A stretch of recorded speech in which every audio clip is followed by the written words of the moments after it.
Quando será a próxima capa da The Economist destacando o Brasil? Você está acompanhando o Reflexões de número 14. Realmente, né, pessoal? Quando a gente para pensar e olhar o jeito que o Brasil é observado lá fora, pelo menos aí desde o começo dos anos 2010, ou até um pouquinho antes disso, né, quase na virada para os anos 2010, se a gente for olhar especificamente pelo aspecto econômico, a gente pode definir esse caminho que o Brasil passou nos últimos anos com algumas capas da revista The Economist, que é, né, uma revista bastante conhecida, justamente, né, nossa, que surpresa por falar sobre economia e cenários no mundo todo. Quando a gente olha esse breve retrospecto nesses últimos anos, né, eu falei anos 2010, mas a gente pode olhar a primeira ali sendo 2009, né? 2010, para você que não está se lembrando, foi um ano que o Brasil cresceu 7,5%. Teoricamente, tínhamos descoberto a máquina mágica de crescimento eterno por aqui. E no ano de 2009, nós tivemos a famosa capa da Economist com o Cristo decolando, né? Brasil takes off, né? O Brasil está decolando, literalmente, uma frase, o Brasil está decolando, o Brasil decola.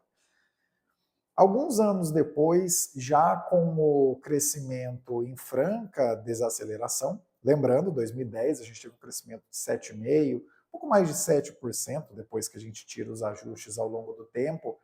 Depois esse crescimento já veio para 4, depois já veio para 2,5, para 3.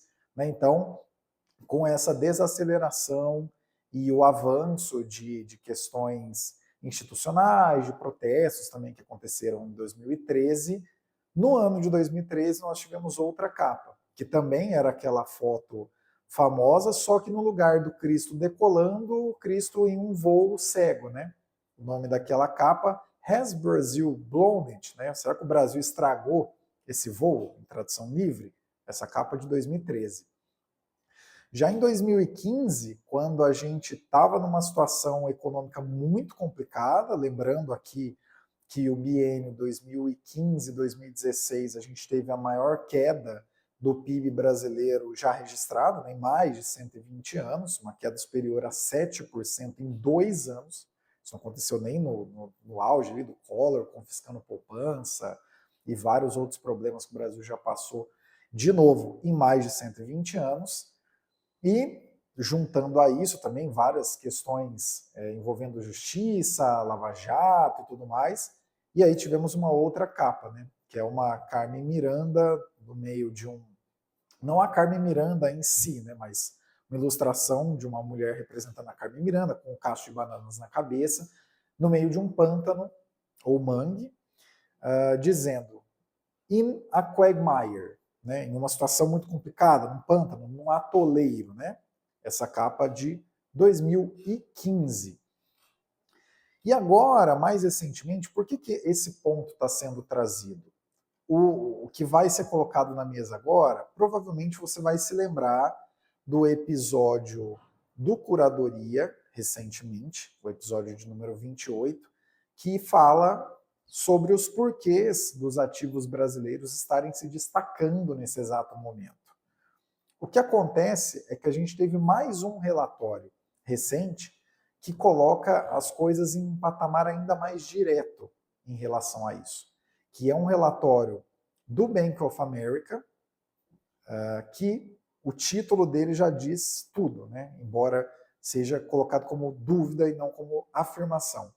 Brasil, the new gold, né? Seria o Brasil o novo ativo seguro do mundo? E alguns pontos são elencados para colocar essa tese. Em primeiro lugar, os ativos brasileiros continuam outperformando, continuam performando melhor do que a média dos emergentes. Em segundo lugar, toda essa tensão geopolítica que a gente verifica no mundo todo acaba favorecendo países que são exportadores líquidos de commodities, tanto agrícolas quanto minerais, que é o caso do Brasil, nos dois casos especificamente. Outro ponto que ele coloca, as taxas de juros existentes no Brasil a nominal, né, que seria a Selic, e as taxas de juros reais, já descontando a inflação, mostram que existe uma grande gordura para cortar ainda nos próximos períodos, né, porque é uma taxa de juros real bastante elevada. E os pontos que são colocados como riscos são o aspecto fiscal, de um lado, e o dólar, de outro. Agora, embala tudo isso que eu coloquei para vocês, todas essas capas sequenciais, aí desde 2009, da Economist, e esses relatórios mais recentes, recomendo novamente que você acompanhe o episódio 28 do Curadoria, ele é bem recente, que ele se aprofunda mais em relatórios como esse do Bank of America, que esse do Bank of America, né, Brasil, The New Gold, ele é um pouquinho mais agressivo do que os outros basicamente colocam o Brasil num paralelo com pares emergentes, e esse, né, meio que dá uma medalha ali para o Brasil de maneira cautelosamente otimista, mas o que faz com que essa reflexão esteja acontecendo agora, esse episódio do Reflexões, é porque é o seguinte, tal qual já foi elencado nesse outro episódio do Reflexões, do Curadoria, perdão, esse episódio de número 28, e tal qual foi elencado em diversas ocasiões,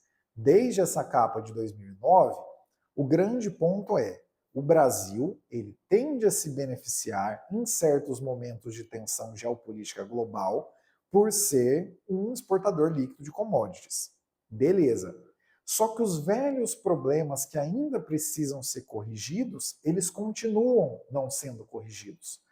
E, por exemplo, né, a gente pode olhar em perspectiva e ver que o EWZ, que é um ETF que replica a Bolsa Brasileira lá fora, esse ETF teve uma alta no último ano de 67,29%. Uma alta nos últimos 6 meses de 41%. Nos últimos 3 meses de 25%. Né? Então, realmente, há uma chance, tudo bem que ainda estamos em abril, ainda tem eleições, tem muita coisa para acontecer, mas há uma chance de que o mercado brasileiro, ao final de 2026, tenha sido, né, feche como um dos melhores mercados no ano. Né? Lembrando que, ao final, no último dia de 2025, nós fizemos um episódio falando sobre os mercados no ano passado, e o mercado, as bolsas da Coreia tiveram uma alta de 71%, 72%, se eu não estou equivocado, mas um pouquinho mais de 70%. O Brasil, em 12 meses, agora está com 67%. Então, né, quer dizer, é possível que a gente seja um dos mercados que mais cresceu em dólar nesse ano. Agora, isso não significa, e esse que é o grande ponto dessa reflexão aqui, isso não significa que velhos problemas do Brasil estão sendo encaminhados.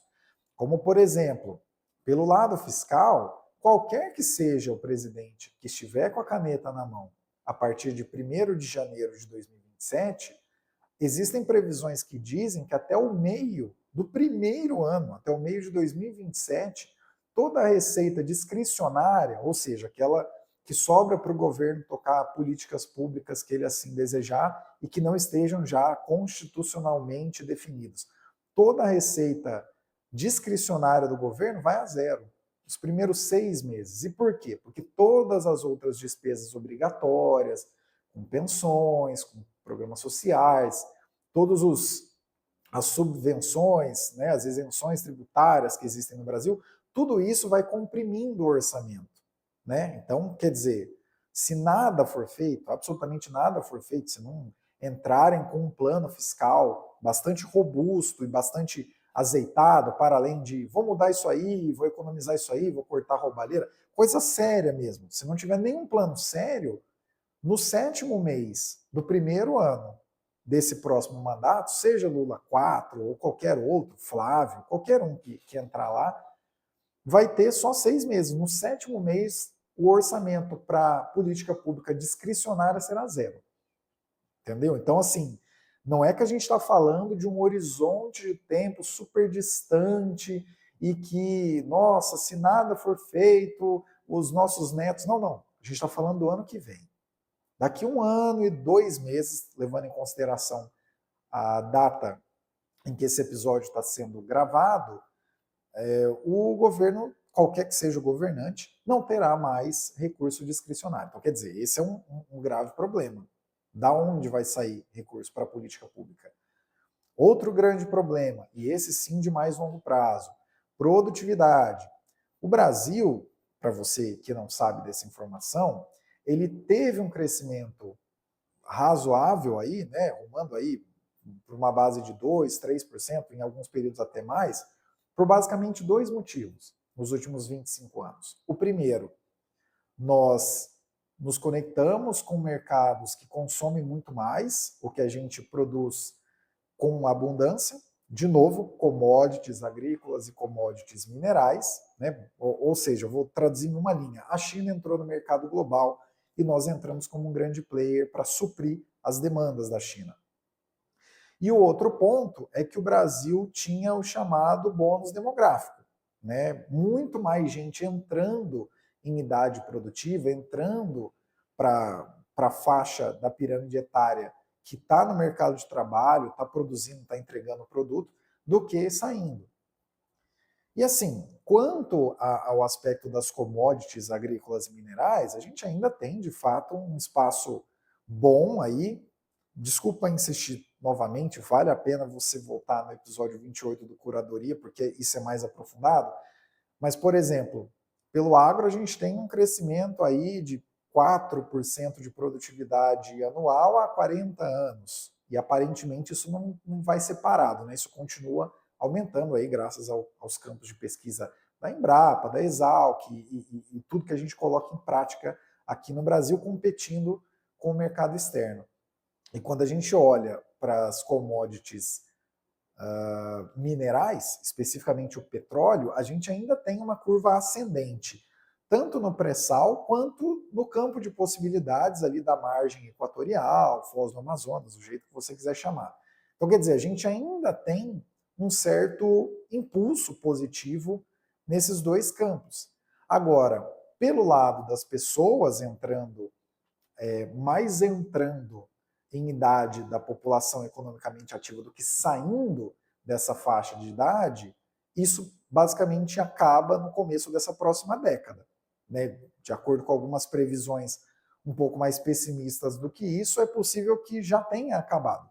Né? O número de filhos que os casais têm já não supre a população e a população vai começar a andar de lado, daqui uns tempos depois começa a diminuir. E como, né, felizmente, todos nós temos acesso a recursos de saúde e acabamos vivendo mais e melhor, graças a Deus, isso é uma excelente notícia, ninguém está dizendo que isso é uma má notícia, isso significa que nós teremos cada vez mais pessoas em situação de aposentadoria, né, pensionistas e tudo mais, do que pessoas que conseguem contribuir com isso. E aí não estou nem entrando no campo, vamos precisar de fazer várias reformas da Previdência. Eu estou falando em produtividade mesmo. Porque se a gente tem um crescimento no Brasil, que, de novo, nos últimos 25 anos, ficou ali numa faixa entre 2% e 3%, é porque 80% desse crescimento está ligado a sermos exportadores líquidos de commodities agrícolas e minerais para países que consomem muito disso e a termos muito mais pessoas entrando nessa faixa de maior produtividade, nessa faixa que mais entrega PIB mesmo, né? Então, pessoal, a grande reflexão de qual será a próxima capa da Economist leva em consideração tudo isso. A gente está em um momento conjunturalmente muito positivo para os mercados brasileiros, isso aí ninguém tem dúvida, né? Apesar de pessoal confundindo fundamentos de mercado e fundamentos de fluxos globais com questões políticas nacionais, acaba às vezes se perdendo em narrativas, né, dizendo, o Brasil está acabando. Pô, mas está acabando e está subindo 70% em dólar em 12 meses, como está acabando? Está acabando e o dólar está a 5. Beleza, por fatores mais externos. Mas enfim, o que eu quero dizer é o seguinte, nós estamos de fato num momento conjuntural bastante positivo para os ativos brasileiros.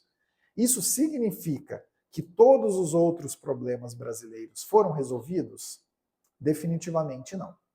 E é por isso que estamos aqui, neste episódio, nos perguntando: quando será que a The Economist vai fazer uma outra capa que infelizmente será confundida pelo governo da ocasião, qualquer que seja o governo e qualquer que seja a ocasião, como, tá vendo? O mundo inteiro sabe que a gente já resolveu todos os problemas e agora podemos deitar eternamente em berço esplêndido.